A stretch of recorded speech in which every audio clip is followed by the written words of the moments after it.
Hello दोस्तों। आज मेरा लेट नाइट अभी वीडियो बनाने का उद्देश्य है कि मेरे पास काफ़ी व्हाट्सअप काफ़ी एसएमएस आए हैं कि कल मार्केट का क्या होगा, क्योंकि उन्होंने देखा कि अमेरिका इस समय 600 पॉइंट डाउ जोन माइनस में काम कर रहा है। कि ऐसा क्या हो गया, हमारी गिफ्ट निफ्टी भी -100 पॉइंट डाउन चल रही है। कि ऐसा अचानक क्या होगा, आज इतनी बढ़िया मार्केट थी, काफ़ी हाई पे मार्केट बंद हुई है, काफ़ी अच्छे स्टॉक चले हैं, अचानक से क्या हुआ कि इतनी ज़बरदस्त गिरावट आ गई शाम को। तो इसका कारण बताता है। इसका कारण है अमेरिका। अमेरिका की कहानी ना थोड़ी समझ से बाहर है।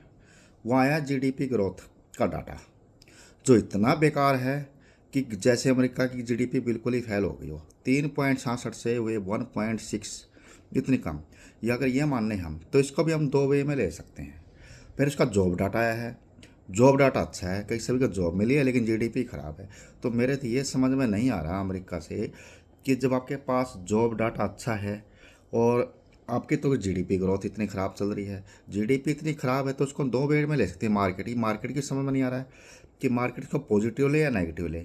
नेगेटिव है कि जीडीपी डाटा आपका ख़राब है, पॉजिटिव है कि आपका जॉब डाटा सही है, वो बहुत अच्छा आया है।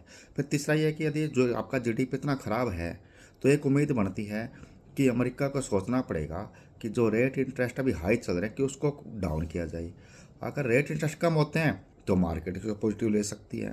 तो ना अमेरिका में कुछ कन्फ्यूजन काफ़ी बना हुआ है, उसी की वजह से अमेरिका के अंदर दबाव है। और जब अमेरिका में होता है तो पूरे वर्ल्ड की मार्केट में इफेक्ट होता है। ठीक है। तो अभी ये कहना मुश्किल है। तो ठीक है, कल मार्केट जीडीपी ग्रोथ पर काम करेगी तो मार्केट तो कल डाउन होगी, खुलेगी। लेकिन मुझे लगता है इसको पॉजिटिव पॉइंट भी बन सकता है, क्योंकि जॉब डाटा भी अच्छा है, वो पॉजिटिव पॉइंट। दूसरा डाटा मैंने पहले ही बताया कि अगर इतना आपकी इकोनॉमी ख़राब है, इतना जीडीपी डाटा आपका गिरा हुआ है, तो उन पर दबाव बनेगा कि रेट इंटरेस्ट कम करें, ताकि इकोनॉमी कुछ सुधार, जीडीपी में सुधार हो। कि महंगाई दर तो उनकी घट जाए, महंगाई दर कम आएगी। अब वो उनका खेल अब वो बंद हो चुका है। और अब क्या कि रेट इंटरेस्ट जो कह रहे थे हम दिसंबर में बढ़ाएंगे, लास्ट में, इस साल के लास्ट में, वो उन्हें जल्दी बढ़ाना पड़ेगा। तो ये मार्केट वहाँ से पॉजिटिव भी हो सकती है। ठीक। तो यह अपने अभी घबराने वाली बात नहीं, अपने एक ही घबराने वाले हैं। डाउन ट्रेंड तो अपने भी जोन में ये मई के अंदर बन सकता है, नो डाउट। मई में जो लग रहा है मुझे कि अपना भी एक डाउनफॉल आ सकता है। और वो किस वजह से, वो कोई महंगाई दर से या जीडीपी की वजह से नहीं। अपने जो आ सकता है हमारे को एक इलेक्शन की वजह से आ सकता है।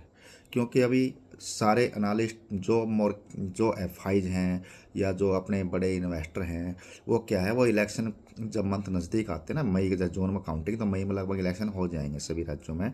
तो मई का एक डाटा एनालिस्ट करते हैं वो, कि इलेक्शनों में क्या है, कांग्रेस सरकार रिपीट हो रही है तो कितनी सीटों से हो रही है, पहले से इनको कितना नुकसान है या क्या इनको परेशानी आ सकती है। तो इसलिए ये एक दबाव देखने को मिल सकता है। क्योंकि वो किसी टीवी चैनल, जो इन्वेस्टर होते हैं ना, वो टीवी चैनल पर जो बोलते हैं कि ये सीट, उनको विश्वास नहीं करते। उनकी अपना रिसर्च होती है इलेक्शन की। जैसे उनका सट्टा बाज़ार से उठकते हैं कि सट्टा बाज़ार क्या दिखा रहा है। सट्टा बाज़ार से मैं देख रहा था, जब शुरुआत हुई थी तो 330-35 बीजेपी सीट दिखा रहा था, वो आज सट्टा बाज़ार के हिसाब से 302-3 पाकर रुकी है। तो ये एक नेगेटिव पॉइंट उनके मन में बैठ सकता है, जो सेलिंग प्रेशर बना सकता है। या उनका अपना भी डाटा होता है, उनको किसी तरह की भी किसी राज्य से कोई नेगेटिव पॉइंट लगता है, तो एक बार मार्केट में दबाव टेम्परेरी बन सकता है। लेकिन उस टाइम जो कहते हैं कि मार्केट जब गिरती है तो इन्वेस्ट के मौके वही होते हैं। और इन्वेस्ट में मौके इस टाइम ना काफ़ी अच्छे स्टॉक हैं, जो मैंने आज ही एनालिस्ट किए हैं।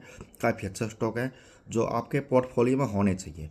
वो मैं ये वीडियो में नहीं बता सकता। अगर किसी को स्टॉक लेने हैं साल, 2 साल, 1.5 साल, 3 साल के लिए, तो मुझे कुछ स्टॉक एनालिस्ट किए हैं इन्वेस्ट के तौर पर। जिन्हें इन्वेस्ट करना है वो मुझे पर्सनली कॉल करके मुझसे राय ले सकता है। मैं उनको बता सकता हूँ कि स्टॉक हैं और क्यों चलेंगे। मैंने इन्वेस्ट ऐसे नहीं कि आंख बंद करके कि कोई बता दिया और वो कर दिया, नहीं। उनका हमने काफ़ी रिसर्च किया, काफ़ी देखा है। तो मैं उनके इन्वेस्टमेंट की सलाह दूंगा तो बहुत सोच समझ के दूंगा। ठीक। क्यों दूंगा, क्या कारण है, वो मैं पर्सनली, एक का जिसने भी स्टॉक लेने हो या जिसने भी बाय करने हो, जिसने पैसे इन्वेस्ट करने हो, वो मुझे पर्सनली फ़ोन करके कल परसों, जब भी आपका मूड हो, जब भी आपको पैसे लगाने हो, आप उस टाइम मेरे को कॉल कर, उस टाइम मेरे से टाई अप करना या मेरे से कॉल करना। उस टाइम आपको बताऊंगा कि लेने भी कम है। ऐसे भी नहीं आंख बंद करके मैं कहूँ कल ही ले लो, नहीं। ऐसे भी नहीं है। लॉन्ग टर्म जो लेते हैं तो उनमें बहुत डाटा देखना पड़ता है हमें कि इस टाइम कितना शेयर किस पी पे काम कर रहा है, वो उसकी ग्रोथ कितनी उम्मीद है, ग्रोथ है तो क्यों है, क्या करे। काफ़ी एनालिस्ट करने के बाद स्टॉक बनते हैं, कोई आंख बंद करके नहीं बनाता, तो उसमें काफ़ी मेहनत लगती है। और वो मेहनत इसलिए करते हम ताकि आप लोगों का पैसा स्टॉक के अंदर बन सके, और उसके लिए आपने मुझे कॉल करना है, ठीक है। अभी आज का वीडियो का उद्देश्य यही था कि कल की कल मार्केट डाउन होगी, नो डाउट ओपन डाउन होगी, क्योंकि अमेरिका का जीडीपी डाटा बहुत ज़्यादा ख़राब है। अपने को ज़्यादा अभी घबराने की ज़रूरत नहीं है। अपनी मार्केट एक बार डाउन ट्रेंड आ सकती है, पहले कह रहा हूँ कि इतना थोड़ा बहुत आ सकता है कल की वजह से, लेकिन एक हफ्ता उसके बाद फिर तो ठीक हो सकती है। लेकिन मई में, मिड मई या कभी भी अपना भी डाउन ट्रेंड आ सकता है। तो इसलिए प्लीज़, अगर किसी में प्रॉफिट है, थोड़ा बहुत प्रॉफिट बुक कोई करना चाहे अपना स्टॉक में तो कर भी सकता है। मेरी आई है थोड़ा बहुत, सारा मैं नहीं कहता पूरा स्टॉक बेच दो, नहीं, ऐसा कुछ मारा मारी नहीं होनी है। लेकिन जिसमें अच्छा प्रॉफिट है, थोड़ा बहुत पैसा हाथ में रखें, ताकि अगर कोई डाउन अच्छा फॉल आता है इलेक्शन में जून के अंदर या मई में, तो उस टाइम पैसा इन्वेस्ट किया जा सके, जो कि एक पर्सनल की बहुत बढ़िया टाइम होगा इन्वेस्ट करने का। Thank you.